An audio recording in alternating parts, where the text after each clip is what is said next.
লাগছে আমার, ছাড়ো আমায়, ব্যথা পাচ্ছি আমি। ব্যথা তো একটু লাগবেই, তবে ছেড়ে আপনাকে দেব? তবে আগে চুপ করুন। বাড়ির কারোর মন মানসিকতা ভালো নেই। আমি চাই না নতুন করে কেউ কষ্ট পাক। ছাড়তে বলেছি ছাড়ো, আমি এত এক্সকিউজ শুনতে চাই না। এটা বলে দিয়া সাব্বিরকে একটা ধাক্কা মারল। সাব্বির হালকাভাবে দাঁড়িয়েছিল, হঠাৎ এভাবে দিয়া রিয়্যাক্ট করবে তা বুঝতে পারেনি। তাই শরীরের তাল সামলাতে না পেরে বুকশিল্পের কোনায় মাথায় বাড়ি খেল। মাথায় কিছুটা কেটে গেল কপালে। অন্ধকার রুম, তাই বোঝা যাচ্ছে না। টপ টপ করে রক্ত বেয়ে পড়তে লাগলো সাব্বিরের মাথা থেকে। কে কষ্ট পেলো না পেলো তাতে আমার কিচ্ছু যায় আসে না। তোমরা সবাই আমাকে নিয়ে যা শুরু করেছো, আমি আত্মহত্যাও করতে পারছি না, আর বেঁচে থাকতে আমার দম বন্ধ হয়ে আসছে। জানোয়ার বদমাস, দূরে যাও আমার কাছ থেকে। আমায় একদম ছোবে না, একদম আমার কাছে আসার চেষ্টা করবে না। আমি তোমাকে স্বামী হিসেবে মানি না, আর কোনোদিন মানবও না। আমি যে কি পাপ করেছি যে আমাকে এরকম শাস্তি দিল? কই, আমি তো কোনোদিন কারো অমঙ্গল কামনা করিনি, আমি তো কারোর কোনো ক্ষতি চাইনি, তাহলে আমার সাথে কেন এমনটা হতে হলো? সাব্বির কপালে হাত দিয়ে রক্ত বন্ধ করার চেষ্টা করলো। হাতের রক্তের ঘ্রাণটা সাব্বিরের কাছে কেমন যেন অসহ্য লাগছে। সাব্বির একটা দীর্ঘশ্বাস ছেড়ে এগিয়ে এলো। দেখুন, আপনি শান্ত হন, এতটা উত্তেজিত হবেন না। আমি জানি আপনার উত্তেজিত হওয়ার সিন ক্রিয়েট করার জন্যে যথেষ্ট কারণ আছে, তবে আমি চাই অন্তত বাইরের কাউকে কিছুই বুঝতে দিয়েন না। আমাকে বকুন, মারুন, কাটুন, যা খুশি করুন, আমি কোনো শব্দ করব না, কাউকেও জানাবও না। তবে আপনি এখন একটু শান্ত হন। আপনার শরীরটা দুর্বল, ডাক্তার বলেছে বেশি এক্সাইটমেন্ট ভালো না আপনার জন্যে। আপনি আমার বিয়ে করা বউ, আপনাকে ছোঁয়ার অধিকার আমার আছে, কিন্তু আপনি চিন্তা করবেন না, আমি ওই রকম না। আপনার প্রতি জোর করে অধিকার খাটানোর চেষ্টাটা অন্তত আমি করব না। আমি তো ফ্যামিলির জন্য সবটা করেছি, তাই আমাকে ভুল বুঝবেন না। আর প্লিজ, আমার আপনার প্রতি কোনো অসৎ উদ্দেশ্য নেই। আমি যা করেছি তা আমার, আপনার আর আমাদের ফ্যামিলির ভালোর জন্যই করেছি।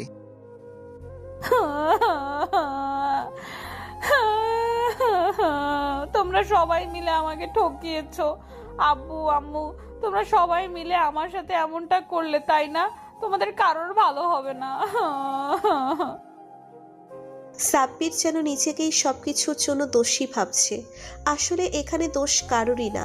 ভাগ্যের পরিহাস বলে না, ওটাই নষ্ট করে দিল দুটো জীবন। কেই বা জানতো এমন হবে? কেউ আর কি ভবিষ্যৎ দেখতে পারে? যদি কেউ ভবিষ্যৎ দেখতে পারতো, তার হয়তোবা সবারই জীবনটা অন্যরকম হতো। চলুন এক সপ্তাহ আগে থেকে ঘুরে আসি। ঘটনার শুরুটা যেখানে সেখান থেকে। সাব্বির, এই সাব্বির, এই বাটপার, কই রে তুই? আমার ক্রেডিট কার্ড কই? কিরে, কোথায় গেলি? ক্রেডিট কার্ড খুঁজে না পাওয়ায় সাব্বিরের বড় ভাই ইমন চেঁচাচ্ছিল। আওয়াজ শুনে সাব্বিরের আম্মু নিচের থেকে ওপরে উঠে এলেন। কিরে বাবা, চিৎকার করছিস কেন? কোনো সমস্যা হয়েছে কি? আম্মু, তোমার ওই বদমাস ছেলে আমার ক্রেডিট কার্ড নিয়ে পালিয়েছে। ওর কার্ড কি হয়েছে?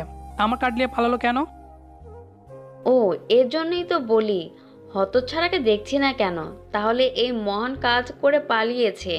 থাক বাবা, তুই রাগ করিস না, তুই আমার কার্ড নিয়ে যা। তোর আব্বু কালকে রাতে সাব্বিরের কার্ড ব্লক করে দিয়েছে। প্রত্যেক মাসে লাখ লাখ টাকা ওড়ায়, একবারও ভাবে না এত টাকা কোথা থেকে আসে।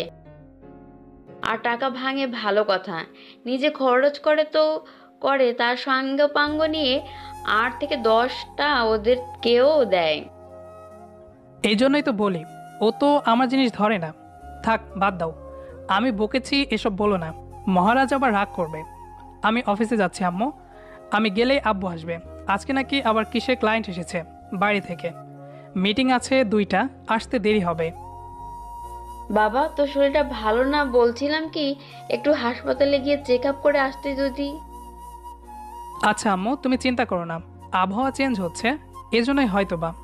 আমি অফিস থেকে ফেরার পথে হাসপাতালে গিয়ে ফুল বডি চেক আপ করে আসবো। তোর আব্বু বললো তোর বিয়ের জন্য কাকে ঠিক করেছে, কি বলিস তুই বাবা? এখন বিয়ে আর কিছুদিন পরে করলে ভালো হতো না? আমি বাইরে যাব ভাবছিলাম 1 বছরের জন্যে। তোর আব্বু আমাকে বলল, তাই আমি বললাম। তুই বললে আমি মানা করে দেই, আর তুই বাইরে গেলে তোর বউকেও সাথে নিয়ে যেতে পারবি। থাক, আব্বুকে এসব বলো না, রাগ করবে। আব্বু যা ভালো মনে করে করতে বলো। তবে আমাকে মেয়ে দেখার ব্যাপারে ফোর্স করো না। তোমাদের যাকে পছন্দ হয় তাকেই আমার পছন্দ। ইমন বেরিয়ে গেল আর এইদিকে সাব্বির বাড়িতে প্রবেশ করলো। আম্মু, ও আম্মু, ক্ষুধা লেগেছে, কিছু খেতে দাও। সদর রুমেই বসেছিলেন সাব্বিরের আম্মু। কেন সারাদিন বাইরে বাইরে ঘুরে লাখ লাখ টাকা খরচ করে কি খাস? আম্মু, ওইসবের সাথে তোমার হাতের রান্নার তুলনা চলে? কই বাইরের খাবার আর কই আম্মুর হাতের রান্না। থাক, আর আমাকে হাওয়া দিতে হবে না। ইমনের কার্ড নিয়েছিস কেন? না তো আমি নেইনি। আমি এসব করতে পারি, তোমার বিশ্বাস হয়? দেখি তোর মানিব্যাগটা আছে না নেই। আরে আম্মু, চেক করতে হবে কেন? এই নে তোর কার্ড, আমি আনব্লক করে দিয়েছি। তোর ভাইয়ের কার্ড দে। তাহলে তো জানোই সবটা। এই নাও, আর আব্বুকে বলো না কিন্তু। আমার সুইট আম্মু, মা। যা এখন হাত মুখ ধুয়ে আয়। তোর আব্বু এসে দেখলে আবার জ্ঞান দেওয়া শুরু করবে। আমিও বকা খাবো, তুইও খাবি। রাতে ইমন বাড়ি ফিরল। সবাইকে ডাইনিং রুমে খেতে ডাকা হলো। ডাইনিংয়ে বসে আছেন ওদের আব্বু আর আম্মু, ওদের ছোট ফ্যামিলি, 3 ভাই বোন আর আব্বু আম্মু। ওহ, বলতে ভুলে গিয়েছি, সাব্বিরের ছোট বোন বিদেশে পড়াশোনা করে। সাব্বির যে অশিক্ষিত তেমন না। সাব্বির কম্পিউটার সায়েন্সে ইঞ্জিনিয়ার করা, এখন এমএসসি এর জন্য পড়াশোনা করছে। আর সাব্বিরের বড় ভাইয়ের ব্যবসা ভালো লাগে, তাই বিজনেস ম্যানেজমেন্ট নিয়ে পড়াশোনা করেছে। ইমন, তোমায় তোমার আম্মু কিছু বলেছে বিয়ের সম্বন্ধে? কিরে ভাইয়া, তোর বিয়ে আমায় বললি না তো? বাদর একটা, কথা গুরুত্ব বোঝে, শুধু সুযোগ পেলেই মুখ খুলে বসে। বকা খেয়ে সাব্বিরের মুখ বন্ধ। আব্বু বলেছে। আম্মু, আমার আপত্তি নেই। তুমি যা ভালো মনে করো, আর মেয়ে পছন্দের দায়িত্বটা তোমরাই নাও। আমি ওসব বুঝি না। That's like my Son. Say core থেকে কিছু, খালি সারাদিন বাদরামি করে বেড়াস। ব্যবসা নিয়ে কোনো মাথা ব্যথা নেই। খালি তো বকো আমায়, একটু ভালো করে কথা বললেও তো পারো। আচ্ছা আব্বু, একটা কথা বলবো? বলো। আমার বিয়ে কবে? সাব্বিরের কথা শুনে সবাই ভেবেছিল গুরুত্বপূর্ণ কোনো কথা, কিন্তু এরকম কথা শুনে সবাই হেসে দিল। খালি বিয়ে বিয়ে, তোর ভাইয়ের থেকে কিছু শিখতে পারিস না? তোর জন্যও বউ আনবো, দাঁড়া, এমন বউ আনবো যেন তোকে বাদর থেকে মানুষ বানাতে পারে। ইমন, তোমার ব্যাপারে বলি। আমার এক কলিগের মেয়েকে পছন্দ আমার। মেয়েটা অনেক ভালো, যেমন রূপ তেমন শিক্ষিত। তোমার সাথে ভালো মানাবে। আমি তো আগেই বললাম, তোমরা যা ভালো বোঝো। তোমরা তো আমার জন্যে বেস্টটাই এনে দেবে। তাহলে আমি দিয়ার আব্বুর সাথে পাকা কথা বলে ফেলি, কি বলো সাকিবের আম্মু? তেমন ফর্মালিটির দরকার নেই। শুধু যেসব নিয়মকানুন না মানলেই না, ওইসব হবে। আমার এত ঝামেলা ভাল লাগে না। ওইসবে ভাবতে হবে না, তোমায় আমি ওনার সাথে এক্ষুনি কথা বলছি। সবাই খাওয়া শেষ করে উঠে গেল। এইদিকে সাব্বিরের ইমনের পেছনে পেছনে কিরে ভাইয়া বলে ঘাড়ে দিল। ইমন পড়ে যেতে নিল। কিরে ভাইয়া, শরীর এত দুর্বল কেন তোর? শরীরটা ভালো না রে, কেমন যেন লাগছে। ডাক্তারের কাছে যাসনি? গিয়েছিলাম, অনেকগুলো টেস্ট করলো। 3 দিন পর রিপোর্ট দেবে। কলিকাতা হারবালে যোগাযোগ করব। আপনি কি শারীরিকভাবে দুর্বল? তুই একটা বাদর হয়ে গিয়েছিস। আহ ভাইয়া, ছাড়, লাগছে। কানটা ছিঁড়ে ফেলবি নাকি? 2 ভাই এক আত্মা, একজন আরেকজনকে ছাড়া বোঝে না। পরের দিন সকালে সাব্বিরের আব্বু ইমন আর দিয়ার বিয়ের ব্যাপারে সবটা কনফার্ম করলো। পরশুদিন বিয়ে, সারা বাড়ি সাজানো হলো। বড় ছেলের বিয়ে বলে কথা, বিয়ের জন্য অনেক অনেক শপিং করা হলো। সাব্বির তো এই উপলক্ষে 2 হাতে টাকা ওড়াচ্ছে। ওর খুশি দেখে কে। ভাবি আসতে চলেছে। নতুন ভাবিকে কি উপহার দেবে ভাবতে ভাবতে মাথা নষ্ট, কারণ ভাবিকে বসে আনতে হবে। আম্মু কিছু বললে যাতে ভাবি কাউন্টার অ্যাটাক করে। বিয়ের দিন সব রেডি। সকালবেলা ইমন হালকা অসুস্থ হয়ে পড়েছে, তবুও বিয়ে বলে কথা কিছু মেডিসিন খেয়ে নিল আপাতত সুস্থ হওয়ার জন্য।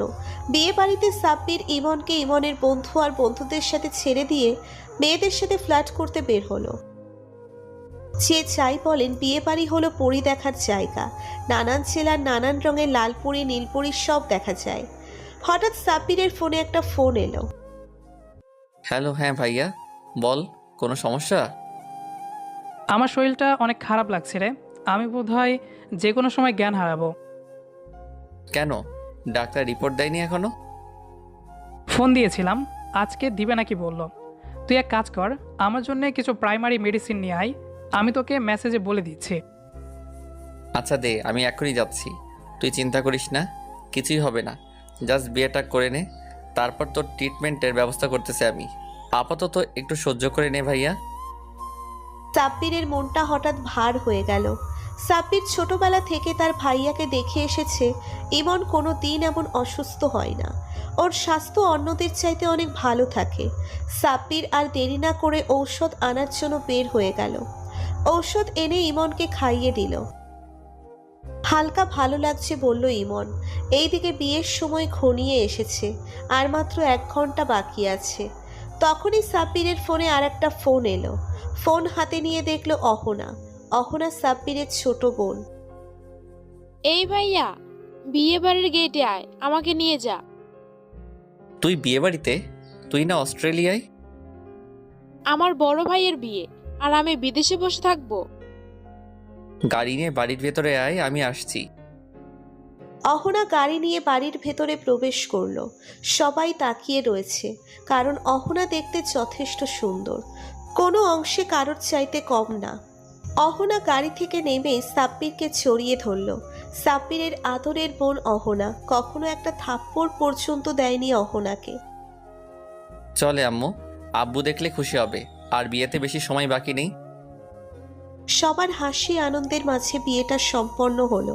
গাড়ি করে বউ নিয়ে বাড়ি ফিরছে সবাই। সাব্বির হাসপাতালে গেছে রিপোর্ট আনতে। রিপোর্ট হাতে পেয়ে সাব্বির মাটিতে বসে পড়ল। হঠাৎ কেমন যেন মাথাটা ঘুরে গেল। চোখ খুলতেই নিজেকে হাসপাতালের বেডে আবিষ্কার করলো। সাব্বির ভাবল সবটা স্বপ্ন, কিন্তু টেবিলে রিপোর্ট দেখে আবারও কান্নায় ভেঙে পড়ল। সবাই হয়তো এতক্ষণে বাড়িতে পৌঁছে গেছে। ফোনটা খুঁজে পেল টেবিলে। ফোনটা হাতে নিল সাব্বির। কয়েকটা মিসড কল এসেছে বাড়ি থেকে। ঘড়িতে সময় রাত 10টা। সাব্বির ফোন ব্যাক করলে অহনা ফোন ধরল। অহনার গলা ভেঙে গেছে। কি রে, তুই কাঁদছিস কেন? সব ঠিক আছে তো? ভাইয়া, ভাইয়া আর নেই। ভাইয়া আমাদের ছেড়ে চলে গেছে। চুপ বলদ, কি বলিস? মজা করছিস আমার সাথে? ভাইয়া, ভাইয়া আর নেই। তুই কোথায় ভাইয়া? বাড়িতে আয়। সাব্বির হাসপাতাল থেকে বেরিয়ে সোজা বাড়িতে গেল। বাড়িতে প্রবেশ করতেই দেখতে পেল ড্রয়িং রুমে একটা লাশ রাখা। সাব্বিরকে দেখে সবাই আরো জোরে জোরে শব্দ করে কান্না করছে। সাব্বির এক দৌড়ে লাশটার কাছে যাওয়ার চেষ্টা করলো, কিন্তু পা যেন কাজ করছে না। হোঁচট খেয়ে পড়ে গেল। সাব্বিরকে সবাই ধরে ওঠালো। সাব্বিরের হাতের রিপোর্টটা অহনা দেখতে পেল। রিপোর্টটা পড়ে অহনা চিৎকার করে কেঁদে উঠল। সবাই অহনার কান্নার ব্যাখ্যা খুঁজতে এসেই ব্যাপারটা বুঝতে পারল। ইমন এতদিন ফুসফুস ক্যান্সারের সাথে ফাইট করছিল, কিন্তু ও বুঝতে পারেনি। এর মধ্যে 2 দিন কেটে গেছে, বাড়িটা একটু স্বাভাবিক হয়েছে। এর মধ্যে দিয়ার বাবা মা এসে গেছে কয়েকবার। তারা তাদের মেয়েকে নিয়ে যাবে। আসলেই তো, কেন থাকবে এখানে? সাব্বির বুকের মধ্যে হাজার কষ্ট থাকলেও কাউকে বুঝতে দেয় না, কারণ ও ভেঙে পড়লে ওর আব্বু আম্মু মারা যাবে। রুমে দেওয়ালের সাথে হেলান দিয়ে বসে আছে সাব্বির। ভাইয়া, ভাইয়া, এই ভাইয়া। হুম, হ্যাঁ বল, কিছু বলবি? আব্বু তোকে ডাকছে। তুই ঠিক আছিস? ঠিক আছি। দেখ আব্বু কেন ডাকছে। সাব্বির আব্বুর সামনে মাথা নিচু করে দাঁড়ালো। সাব্বির, বাবা তোকে একটা কথা বলবো, মানা করিস না। বলো, কি ব্যাপারে? দিয়ার সাথে তো ইমনের বিয়ে হলো, কিন্তু এখন সংসার করতে পারলো না। এখন ওর আব্বু আম্মু ওকে নিয়ে যেতে চাইছে। আমি অনেক বোঝানোর পর রাজি করিয়েছি ওনাদের। আর তোর আম্মু চায় না দিয়া এই বাড়ি ছেড়ে যাক। তাই তোর সাথে বিয়েটা দিতে যাচ্ছি। সাব্বির কিছুটা অবাক হলো নিজের ভাইয়ের বউকে বিয়ে করার ব্যাপারে শুনে, কিন্তু মানা করতে পারল না, কারণ আব্বু আম্মুকে এখন আর কষ্ট দিতে চায় না। বিয়েটা হলো ঘরোয়াভাবে। সাব্বিরের ভাইয়ের বউ হলো নিজের বউ। অতীত থেকে বর্তমানে আসা যাক। আমাকে যথেষ্ট অভিশাপ দিয়েছেন, এবার টপিকটা বাদ দেন, নয়তো আমি আপনার কথা রাখতে পারবো না। এমনটা না যে আপনাদের লাভ ম্যারেজ ছিল তাই এভাবে রিয়্যাক্ট করবেন না, আর এমনটাও না যে আপনি ওর সাথে সংসার করেছেন, শুধু কাগজে কলমে বিয়েটা হয়েছিল, যেটা আমার সাথে হতে পারতো। আপনারা জেনে শুনে এমনটা করেছেন। এটা আপনার ভুল ধারণা। ভুল ধারণা নিয়ে থাকলে সারা জীবন কষ্ট পাবেন। যা হয়েছে তা একটা দুঃস্বপ্ন ভেবে ভুলে যান। আপনার জন্য ভালো হবে আর আমার জন্যেও। দিয়া ওয়াশরুমে যাওয়ার জন্য লাইট জ্বালালো রুমের। সাব্বির বারান্দায় চলে গেল। বারান্দায় বসে ভাবতে লাগলো কি থেকে কি হয়ে গেল, আর ইমন কি একটা পরিস্থিতিতে ফেলে দিয়ে গেল। হঠাৎ কারোর পায়ের আওয়াজে পেছনে তাকালো, তাকিয়ে দেখলো দিয়া। সাব্বির চেহারা লুকানোর চেষ্টা করলো, কারণ সারা চেহারা রক্তে মেখে আছে। তোমার কপালটা কেটে গেছে। আপনার ভাবতে হবে না এসব নিয়ে, এটা আমার পাওনা ছিল। আমি বুঝতে পারিনি আসলে এইভাবে কেটে যাবে। অনেকটা কেটে গেছে তাই না? ফ্লোরে রক্ত ভেসে গেছে।